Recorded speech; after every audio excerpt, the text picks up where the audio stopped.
Thank you for joining this session on GeoAI with feature, tabular, and time series data. My name is Rohit Singh, and I'm joined by my colleague Karthik Dutt.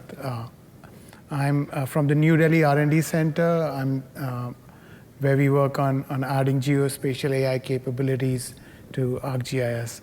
And I request Karthik to also introduce himself. Hi everyone, my name is Karthik Dutt. I work as a data scientist at the New Delhi R&D Center. Mostly work on the tabular, time series, and text areas. Thank you.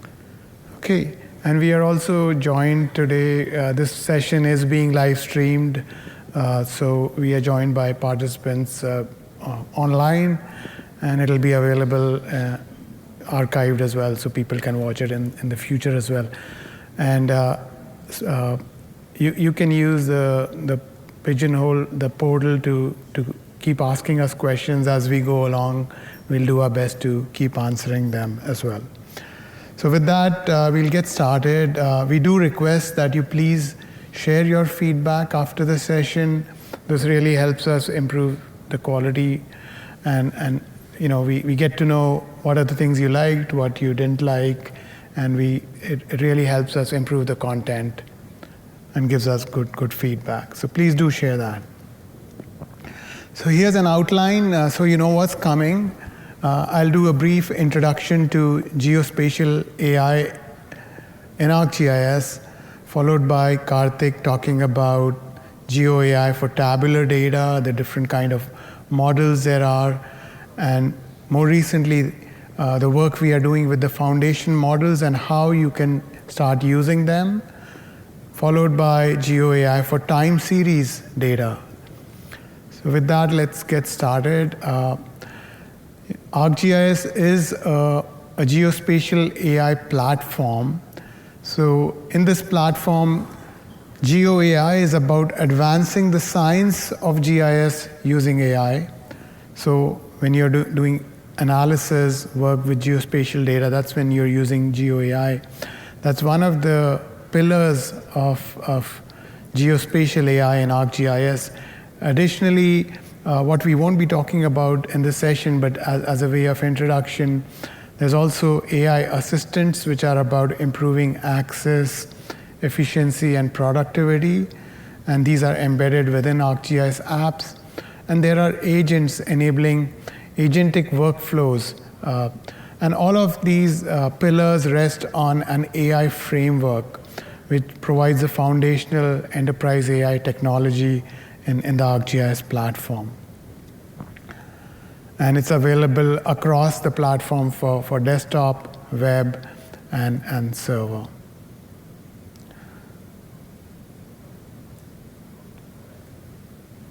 So the focus of the talk today will be on GeoAI, which is about advancing the science of GIS using AI. It's available in ArcGIS Pro, notebooks, and the Python API, in particular the ArcGIS Learn module of the Python API. And there's the Deep Learning Studio that works more with imagery GeoAI. GeoAI in ArcGIS is available at many different tiers. So there's the Python API, which in particular for data scientists and analysts who like to automate their workflows, or some of you just prefer to use Python as your language for data science, as the programming language for data science. And you can use the ArcGIS Learn module, which is a sub-module of ArcGIS API for Python. It's inspired by scikit-learn, which is one of the most popular open source machine learning libraries. Then there are the GeoAI tools and web services, which include the geoprocessing tool, the web tools for analysis. So GeoAI is available at many different tiers. For users, you don't always have to use Python. You could use the GUI tools as well. In many cases, we also have pre-trained models, although when working with tabular data, you are most likely training your own models. You're not working with pre-trained models. The pre-trained models are more applicable for extracting features from imagery or classifying point cloud. And we also, in particular, have integrated pre-trained models on the Living Atlas for natural language processing, applying it to unstructured text. And then there are GeoAI-powered apps and solutions in the platform. In general, GeoAI in ArcGIS has two key capabilities. One is for feature extraction from imagery, 3D or video. You could extract buildings and roads, classify point clouds in 3D, even track objects in video. And you can use natural language processing to extract entities from unstructured text. And another key area which is one of the focus areas for this talk, is on the advanced analysis. Once your data is in the GIS in the form of tables or vector data, how can you use machine learning and deep learning techniques on vector, tabular, and time series data? So with that brief introduction, I'll now hand over to Karthik, who will talk about GeoAI for tabular and time series. Over to you, Karthik. Thanks, Rohit. So we spoke about how GeoAI is available at 4 different tiers in the previous slides.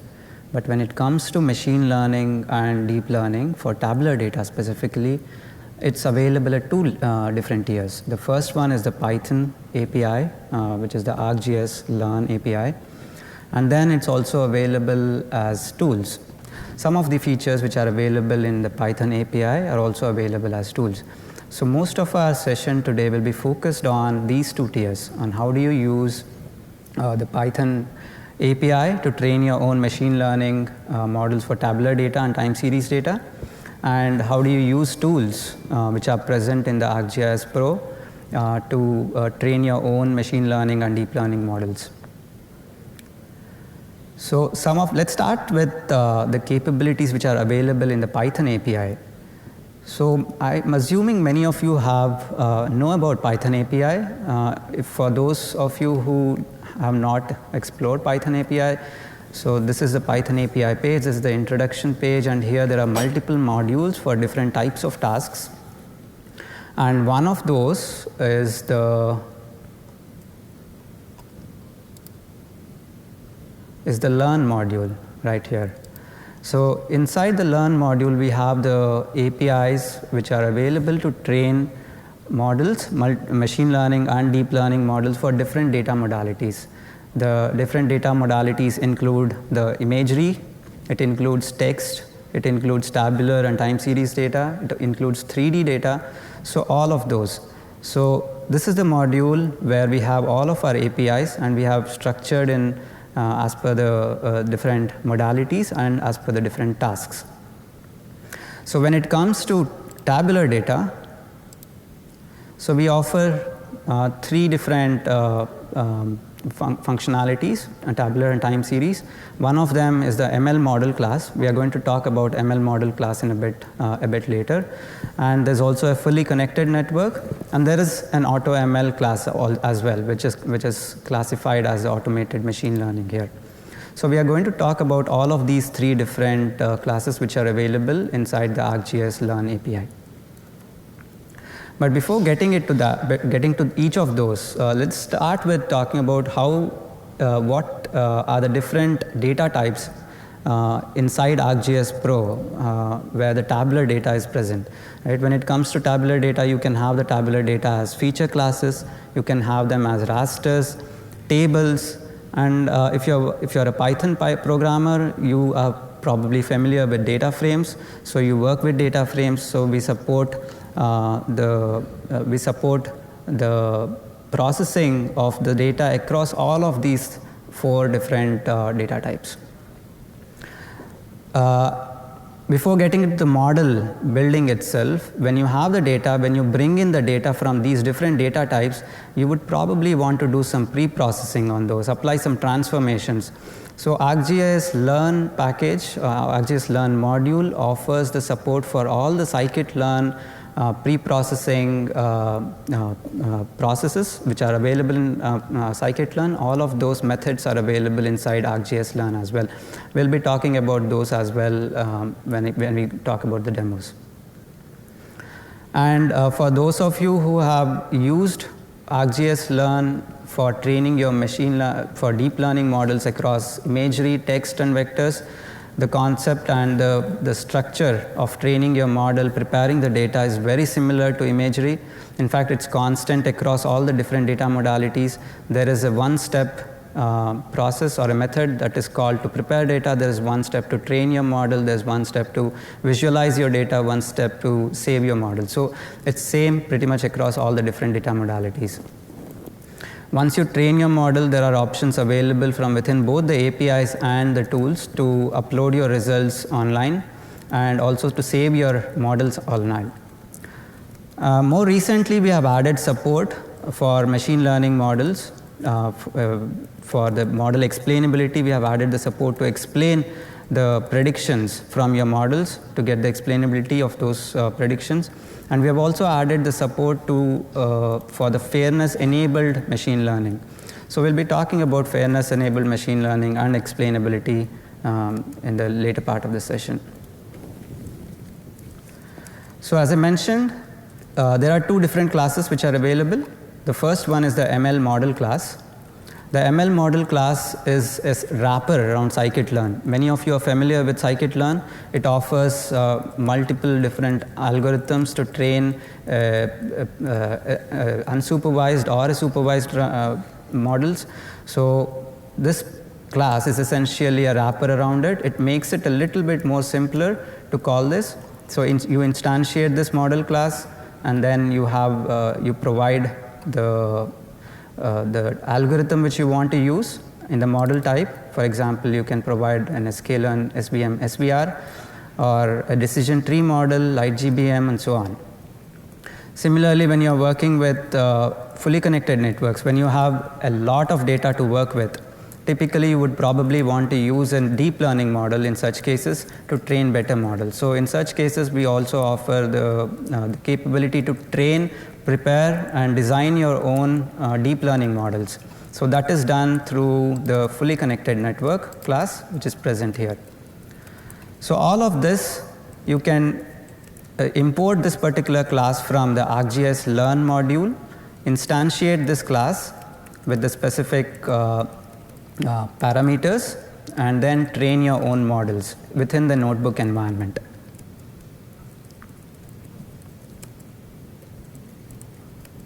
Now let's talk about AutoML, a little bit about AutoML. So we spoke about how we have the options to train your own machine learning and deep learning models on your tabular data using the two classes I mentioned. But in more often than not, when you're training a machine learning model, it so happens that the first time you try a model, you don't get the right results. So what typically happens during a data scientist's daily life cycle is they train a model, they prepare the data, they train a model, and then they see the results, and then they make some parameter changes, hyperparameter changes. They train another model, and then they change the model itself, change from, let's say, from random forest to a light GBM model, train it again. So it's an iterative process. It all starts with identifying the problem, collecting the data from different data sources, preparing the data. You might want to process them, pre-process them before you train them, and then do some data engineering, and then comes the model training part. So within the model training, you might want to try out multiple models. You have XGBoost, random trees, categorical boost models, extra trees models. So multiple models are there. And then you train one version of it, then you do hyperparameter tuning of that model, and then evaluate model, and then the cycle repeats. So it's a long and a tedious process to train a good model. So it's easy to train a baseline model, but it's hard to train a good model. So that's where the AutoML comes in. So AutoML automates all of these tasks. So we have an API which you can use where you just provide the data which you want to train your model on. The AutoML class takes care of all of these processes. It handles the data pre-processing. If there are any values which are missing in your data, it imputes them. If you want to scale your data to a specific range of values, it does that. If you want to normalize your data, it does that. And then it does the data engineering if you want it to do that. And then it tries your data, it evaluates your data across different models, all of these different models which I have mentioned here. And then it also does hyperparameter tuning for each of these models. So each of these models will have its own set of hyperparameters. It's not common across all of these models. So you will have hyperparameters for each of those. AutoML takes care of evaluating each of those models with its own set of hyperparameters, and then evaluates the model. It creates ensemble models. Ensemble is combining multiple models into a single model, combining multiple model results into a single model, and then showing that as the final output. It does all of that, and then it gives you the final best performing model. So it takes care of all of the tedious processes which I was talking about. All you have to focus on is just to prepare or to get your data in the right format and feed it to AutoML tool. So that's what AutoML does, and we are going to have a look at a demo of how to use the AutoML from the Python API.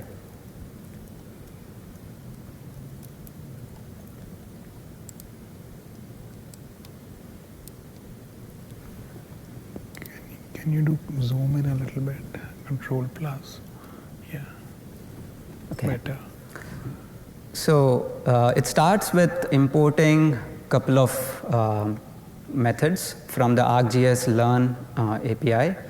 So we are importing the prepare tabular data method. This method is specifically meant to do all the pre-processing which you want to do on your data. So this method does that, and then we import the AutoML class.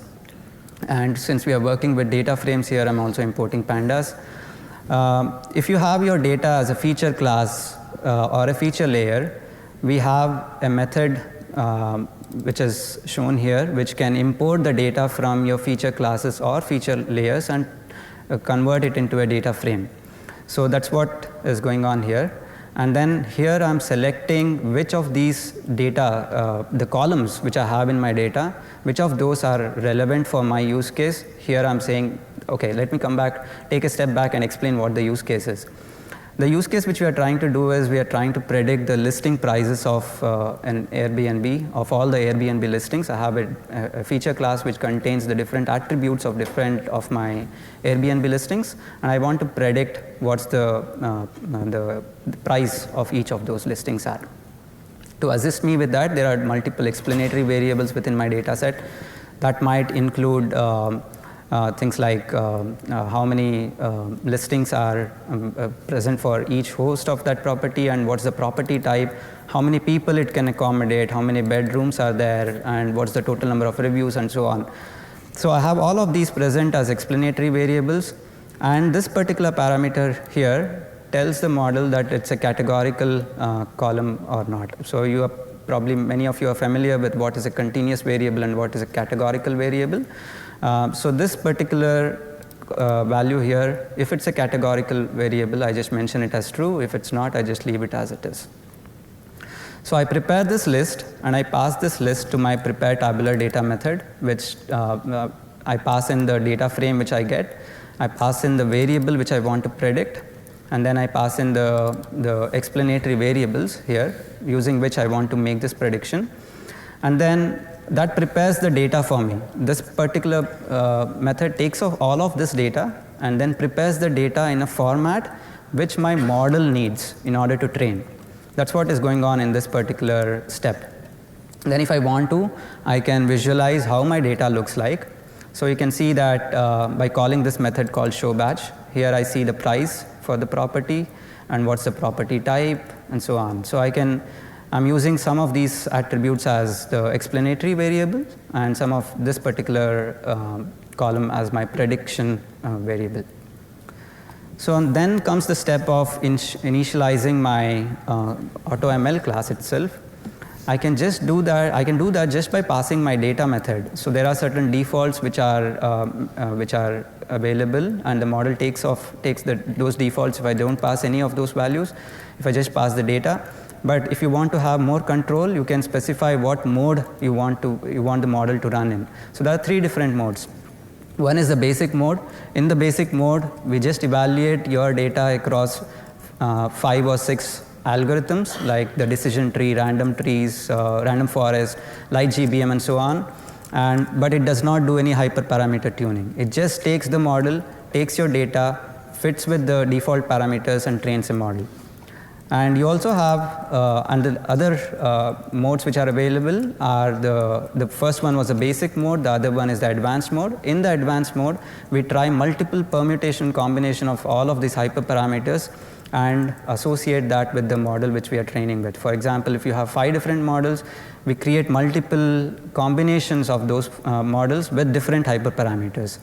So that's the advanced mode. The advanced mode takes a lot of time to run because it's the AutoML is trying out multiple different combinations. It's fitting your data with all of those combinations. It takes a lot of time to train an AutoML model in advanced mode. But if you want some quick results, quick baseline results, you would probably go ahead with the basic mode. And the other advantage of basic mode is that in the basic mode, you can also explain your results. You can also understand which of your parameters or which of your explanatory variables were most influential in getting your model results. That option is not available in the advanced mode. So you'll probably want to keep a trade-off between whether you want explainability or whether you want to have the best performant model. So depending on what your use case needs, you can choose the right mode according to that. You can also select the algorithms which you want to use to train. So by default, the AutoML uses or trains your model across all the different algorithm which I spoke about, which I had mentioned in the slide previously.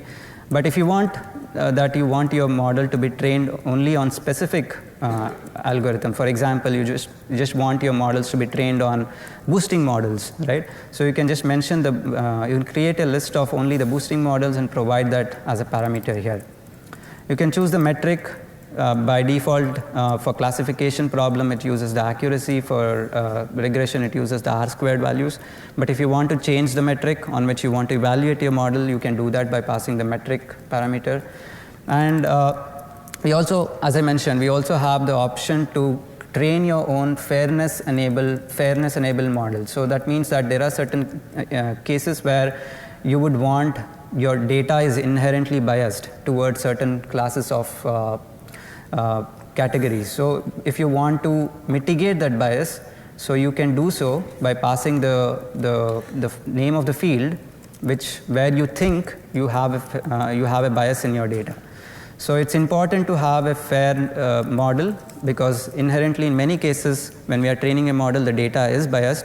You don't want the model to learn the same bias and explode on that bias. So you would probably want the model to understand that there is a bias in your data and handle that biased data accordingly. So we have that option, and you can use that if you see that there is bias in your data. Once you instantiate the AutoML class, then you fit the model. So when you call the fit method, it trains or it evaluates your model across all of these different algorithms. And it displays the result on the screen. And finally, it creates an ensemble of several models. Ensemble, as I mentioned, is a combination. Typically, an ensemble works better than single model. So AutoML takes care of creating ensembles as well. And in this particular case, it felt that the ensemble works best, and it saves the model in a particular path. So apart from that, after training, you can also see a report of what happened during the entire evaluation process. The report looks something like this. So this particular report talks about all the different variants of the model which the AutoML tried, and what was the metric associated with it, and what was the timing taken for each of those. So apart from that, it also gives a graphical view of what are the different models that were tried out and how performant each of those were. And it also provides a feature importance of the features in your data set. It tells you what are the features which were most important, which were the ones which were not so important, so on. I can also click on each of these models, and that will take me to a new place where I can see what were the hyperparameters that were used to train that model. So here, these were the hyperparameters that were used to train this variant of decision trees, and I can see all of that here. I can also see more metrics. The default metric I was seeing in the previous page was possibly R squared. I think you can, if you want to, you can also see the other metrics as well associated with this particular problem. There are learning curves and a bunch of other features you would be interested in. So this report is a transparent way of explaining what happened during the evaluation process. So if I go back to my notebook, you can see that within 4 or 5 lines of code, I was able to get my data from different data sources, pre-process my data, instantiate a model, train my model, and evaluate it across a bunch of different models with different hyperparameters. I didn't have to do any of those myself. So that's the advantage which AutoML provides. And once you train your model, you can also save your model, and you can do predict by calling the save and the predict methods. Moving on. So I want to show the same thing now in ArcGIS Pro. What we saw was how you train your AutoML model in notebooks. But I want to show a similar example, slightly different example though, but the functionality remains the same. Here in this example, what we are trying to predict is the occurrence of dengue disease across the country of Kenya. So there are various factors which impacts the spread of dengue disease, and I want to create a model which understands these factors and predicts which are the locations which are at the most risk of the spread of this disease. So to do that, I have a handful of records based on which I'll do the training. So some of these points here where I see red points, red markings, are where the disease is already spread. And the markings which are marked here in gray are the regions where the disease is not yet spread. To aid me in this, I'm going to use these locations and these features in order to train my model. I just can't do with this. I will also need some explanatory variables which will assist me with the training. So I have multiple rasters. So some of these rasters could be the altitude of the place. The altitude defines how likely the region is for the spread, for the susceptibility of the spread of this disease. And there are also other parameters like the land cover and so on. So I use all of these different rasters, a bunch of different rasters here, close to about 15 or 20 different rasters. Each of them has a particular explanatory variable associated with it, and I have those rasters across the entire country. Now, we did the training using the notebook previously. I can do the same thing by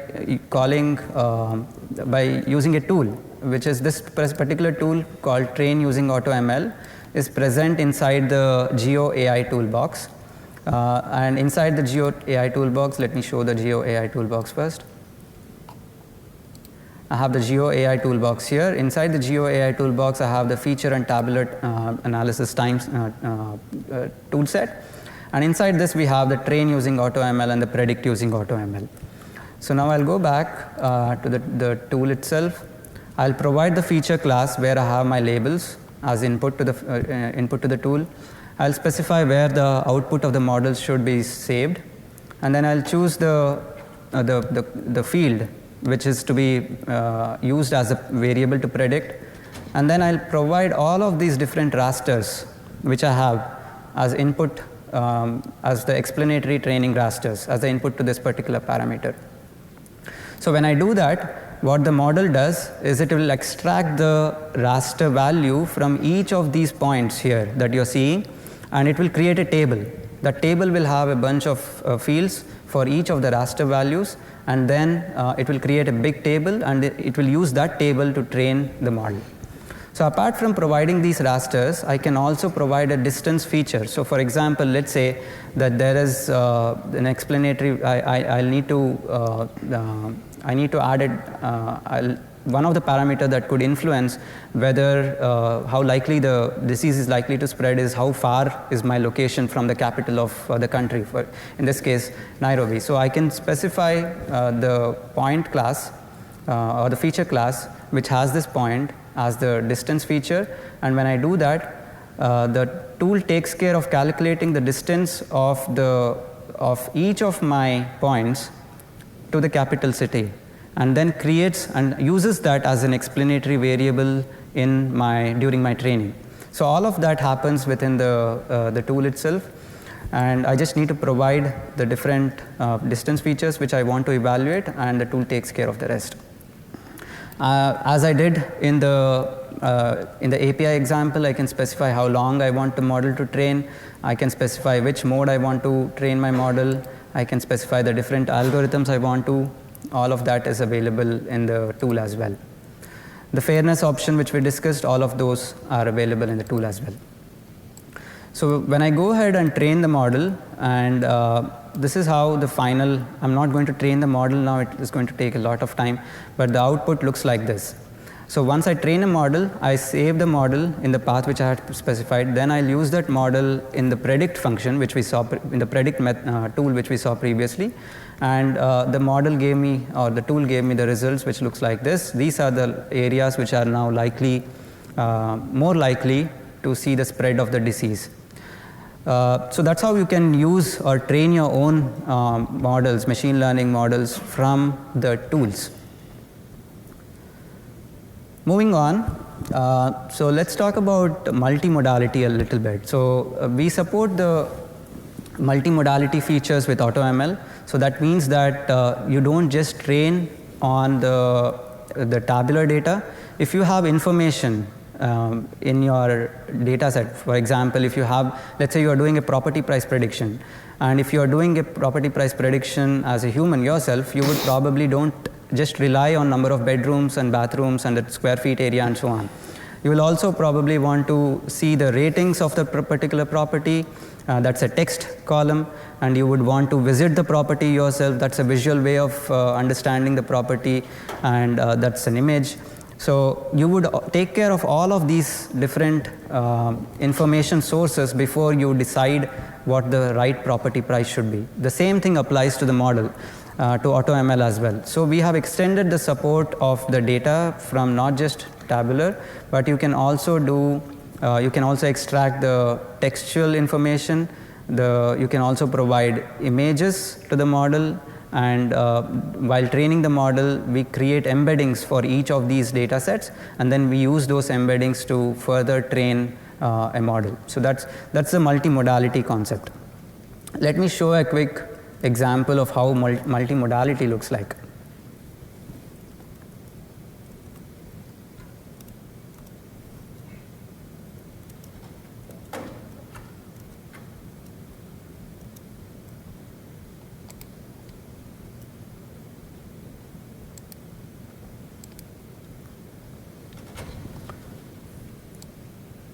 So here the use case is we are trying to predict the prices for the Airbnbs, and we don't rely just on the total number of rooms and the square feet of area and so on. We also have few additional details like we have the image of the property, and we also have descriptions of the property in some cases. So we are not just relying on the tabular data, we are also relying on these images to make better predictions. So I won't go to the specifics of how you train the model. It's the same thing. The only difference is that you also click on this particular checkbox here, which says that you have an image attachment associated with each of these features, and the tool takes care of calculating the embeddings for each of those images and then trains the model accordingly. what we have seen is if you have information coming in from various sources, the model really performs well when you include all of those different sources, data sources, and then train your model. So the feature is there. We just have to use those. We'll have to bring in the data for those sources and then use them using the tool, use them while training the model. So we spoke about text and image as the two different other modalities which you can use to train the model. But there's also another set of information which is available, which is the location itself. Each feature, for example, when you're trying to predict the property price, apart from visiting the property, apart from looking at the review ratings, you also would want to understand where the property is, right? So is it in a neighborhood which has schools? Is it in a neighborhood which has hospitals? Is it in a neighborhood which is too crowded? Is there traffic too much in that location? So all of this information also influences your decision on how much the property price should be. So that's location attribute. Till now we were not using the location attribute itself, but we are currently working on two different models which will take your location as the input and it will create embeddings for that particular location. So we spoke a little bit about these, the location model, the foundation, location foundation models during the plenary and some of the other sessions previously. But just to give a brief introduction about that, we are currently working on two different location encoders. One is, the first one of those is a global location encoders. It takes in latitude and longitude of a particular location, and this was trained using Microsoft's SAT-clip architecture. We used a contrastive learning to train that. We used the location on one hand and the Sentinel-2 imagery on the other hand, and we did a contrastive learning of those. So the learned model now captures the Sentinel-2 information present for every latitude and longitude. You can use that for with your to train your models now. So and the other model that we are currently still working on is the geodemographic foundation model. This model is specific to United States, and this model is available at hex bin H7 resolution level, and this was trained on census, demographic, retail demand data, and few other bunch of other data sources. This particular model is still in active R&D phase, and but the other one, the global location encoder, is already available, and you could use that by selecting this particular option in the train using AutoML tool. If you select the use location embedding checkbox, the tool will calculate or capture, find out the location embedding for each of your location in your data set and uses those location embeddings as the predictor variables.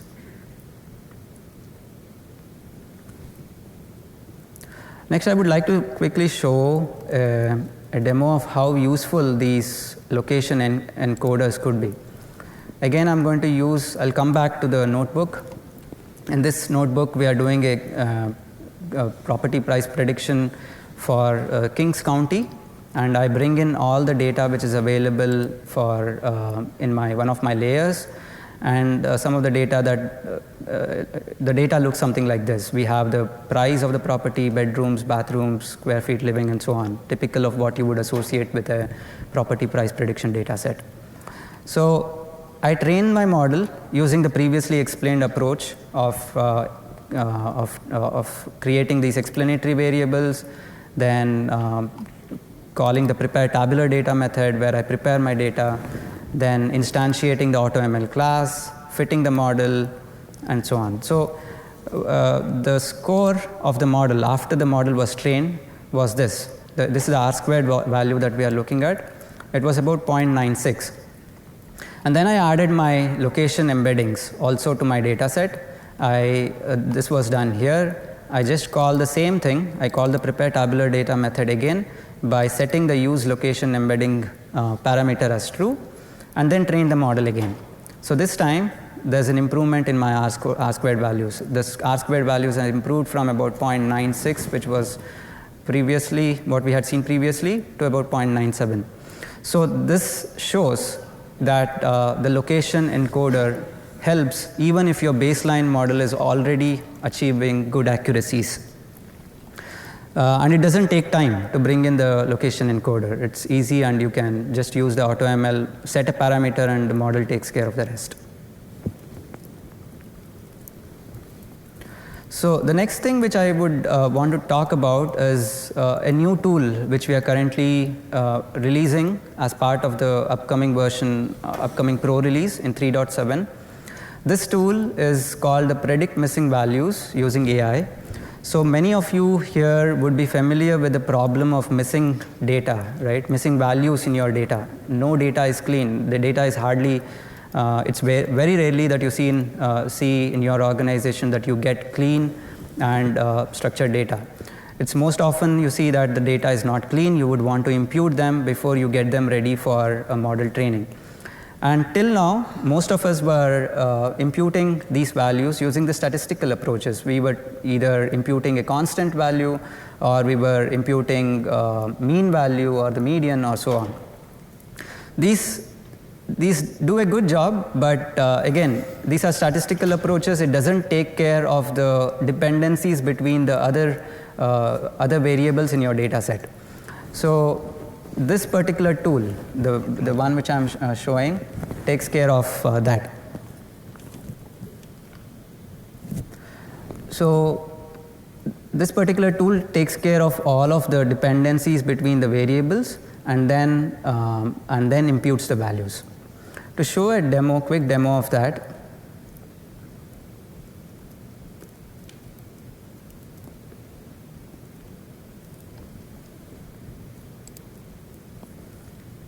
here I have a data set which has a lot of missing values. So I would want to impute, let's say, the price column. So I can do it either by taking the statistical approach, where I just take the minimum or the mean value of the entire column and impute the null values with that. Or I can go ahead with this approach which I just explained, where I'm going to consider all the other different variables also into consideration while doing the imputation. And what we see is this. This is the results from the statistical approach, where I'm plotting the actual price with the price that was imputed. Here the R-squared value value of the accuracy of how accurate the imputation itself was pretty low. It was about 0.02. But when I do the same imputation using the tool which I explained, which takes care of, which does this entire imputation in a machine learning way, the R-squared value improved to about 0.66, which is a huge jump. So if you come across a problem where you want to do imputation on your data set, this approach and this particular tool which I just explained is worth considering. And this will be made available in the next release of ArcGIS Pro. There are two different ways in which you could do that. You could do that using by using the Distill GPT as the backbone, or you could do that using the XGBoost as a backbone. When you have less number of fields in your data, and if you have a lot of compute, I would suggest you go ahead with Distill GPT. But if you have a lot of fields in your data set, and if you don't have such huge compute, XGBoost is probably the right way to go. Now talking about time series. So some of you are working with time series data. So time series data could be anything like weather forecasting. If you want to forecast weather or temperature for tomorrow based on the historical values, that's time series. If you want to predict the rainfall that is going for the next month based on the rainfall data for the last 10 years, that's time series data. So we offer time series models to forecast time series data in the same learn module which we saw. Here we saw the models which were available under the feature and tabular time series subsection. Here we also have the time series model. Inside the time series model, it's the same way we do the instantiation for AutoML. Instead of AutoML, now you call the time series model class. You can just pass the data in, specify the sequence length. Sequence length is the length of the data which you want to use in your historical data set for training your time series model. And then there are multiple model architectures available. We have Inception, we have LSTM, BiLSTM, and we have most recently we have added the time series transformer and so on. And we also have added the support for time MOE, which is a foundation time series model. So the process remains the same. You instantiate the model, you prepare your data, instantiate the model, fit the model, and then train it, and then see the results. I won't be going too much into the details of each of those methods itself now, but I would just like to show that in another notebook. Here, this is an example where I'm trying to forecast the energy consumption for the city of Tetuan. And I want to do this energy consumption forecasting based on the historical 1 year data. So I have the data for energy consumption for the entire city for every 10 minutes in a particular day, and I have this data for the entire 1 year. So I want to use this data to see if I can forecast the energy consumption of that particular city for the next 10 minutes, for at every 10 minutes interval for the next 1 day. So to do this, I get my data which is present in a layer, and the data looks something like this. So this is the timestamp. I have various explanatory variables, for example, the temperature on that particular day, what was the humidity on that particular day, and so on. And then I have the total power consumption here in this particular column. So I bring in this data as which is present in my layer, and I'm going to use this for forecasting.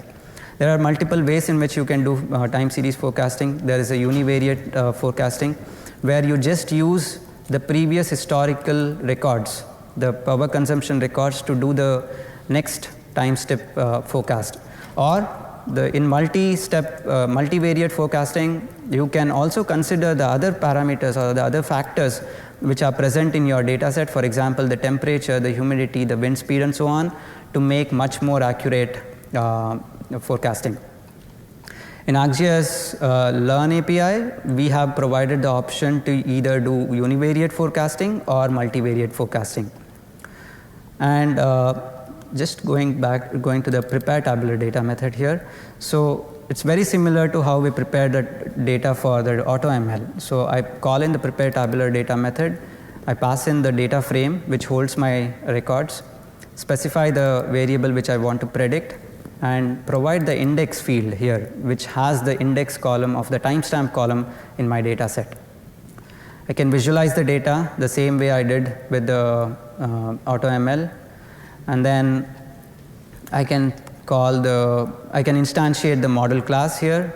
Previously instantiated AutoML, now instantiate the time series model, and then specify the model architecture which I want to use. In this case, I'm using the LSTM, and then find the learning rate. When you're training a deep learning model, some of you who have trained your deep learning models would probably know that having the right learning rate is very important. So we have a utility method here which will allow you to not search for these model yourself or not search for this parameter yourself. You can do that by calling this method and then get the right learning rate, and then call the fit method. Calling the fit method with the learning rate which you just got, and you can specify the number of epochs which you want to train the model for, and then this will train the model, and then you can see the results. Once you get the results, you can see the scores, and then you can also do the predict. The same, just to recall, you call the same methods in AutoML, you call the same methods in time series. If you're working with imagery, you call the same methods again. So there's a consistency among the methods that you're calling across various modalities. That makes it easier for you to use and to learn new modalities yourself, and if you want to experiment with new modalities. So I think we are close to the end of what I had planned for today's presentation. Rohit, do you want to add anything? No, I think we could open for questions, and there are a couple questions online as well. Okay. So I'll briefly just go through the questions that came in online, and I'll share those and I'll respond to those. So Michael had a question about, can GeoAI be accessed via the enterprise license?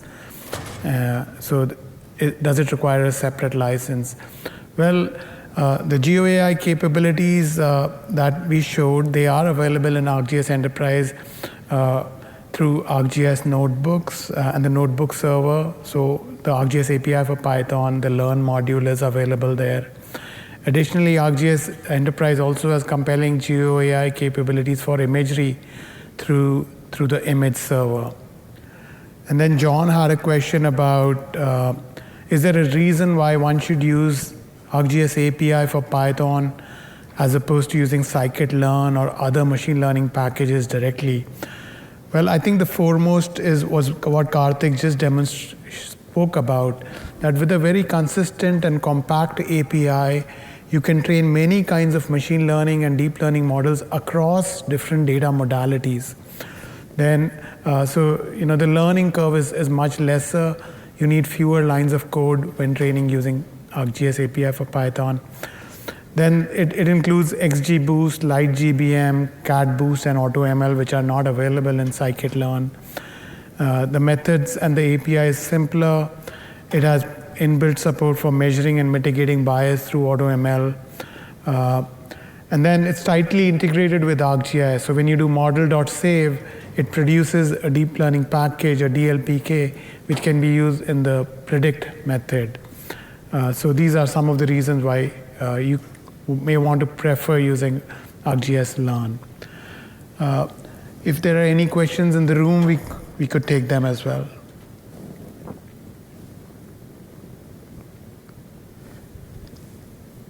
Yes, there's a question in the back. When is the geodemographic foundation model going to be available? So the question is, when will the geodemographic foundation model be available? Unfortunately, we don't have a time frame. We are actively working on its release. We do have internal models that we are validating, but I won't be able to give any specific dates, unfortunately, but we are working on releasing it. Hopefully, and that's our target, but yeah. There's a question here? What's the hardware requirements for the large data set? For example, I have ArcGIS data have 1 million records, or some 10,000 records there, the fish class. So what's the requirements for the hardware? Do I need a server, GPU, or for large data set fish class? So the question is that if you, what are the hardware requirements for a feature class with let's say 1 million rows? Is that the question? Yeah, 1 million Or 10 million? 100,000. Okay. So that the hardware requirements vary significantly based on the model that you are training. In particular, if you're using the fully connected network or a neural network approach, or let's say the LSTM, or bidirectional LSTM for time series forecasting, they do require a GPU. But if you're training machine learning models, the different models have different hardware requirements and memory requirements. We have trained models on 1 million rows. Yeah, just to add to that, it also depends on your explanatory variables as well, and not just the number of features. Do you have 1,000 columns, 10,000 columns associated with each of these features, or do you just have 10 columns? This also has a say on how much compute you need. And the other factor is whether those columns are continuous or whether those columns are categorical. If you have categorical columns, then we probably do one-hot encoding, which will again take up a lot of space. again, yeah, it depends on the data set and how much explanatory variables you have. And so you build the whole machine learning tool in ArcGIS Pro.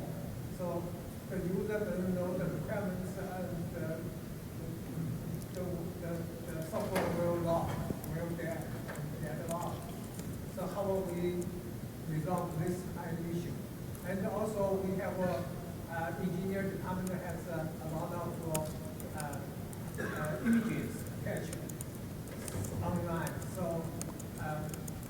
your ArcGIS Pro or notebook, how will we handle this type of data training, the processing?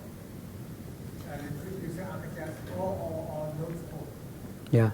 I take your point. I think we do have certain benchmarks which we have, but I don't have those benchmarks right away with me on how much the compute is.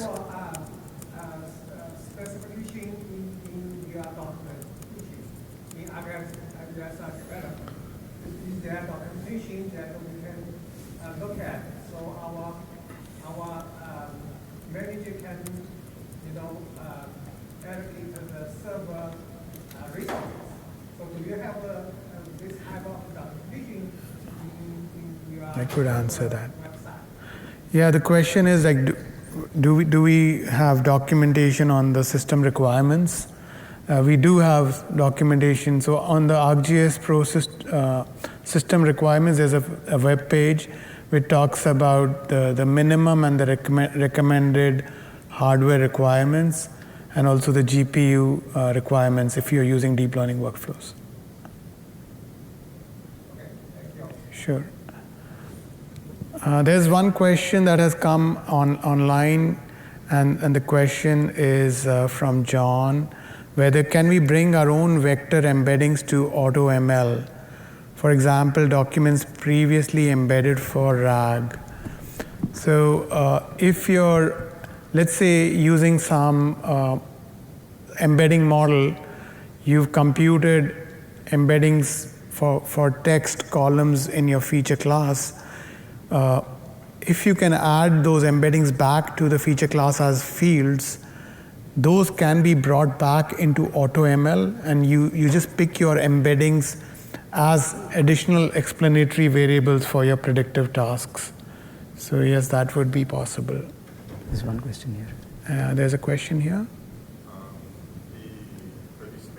The foundational spatial embedding model that you showed part of the AutoML class, is that going to be available separate outside of the AutoML class if you want to just get the spatial embeddings with them on with just get the spatial embeddings? Yeah, the question is the global location encoder model, which is currently available with the AutoML. Can it be made available outside of AutoML and for use, right? That's the question. Yeah. So we currently don't have that option, but this is something which we are currently working on. There needs to be some tooling around it on how to access that and how to get the embedding out, and we are currently working on it, and it should be available. Yeah, in the Pro 3.7 release, there will be a generate embeddings tool that is coming out, and along with that release, we'll make that model, the global location encoder model, available on Living Atlas. So you will be able to use that. Sure. Is there any other question? Okay, doesn't look like it. All right, thank you so much. We will be available on the site, so if you have any questions, you can come by here as well. Thank you so much.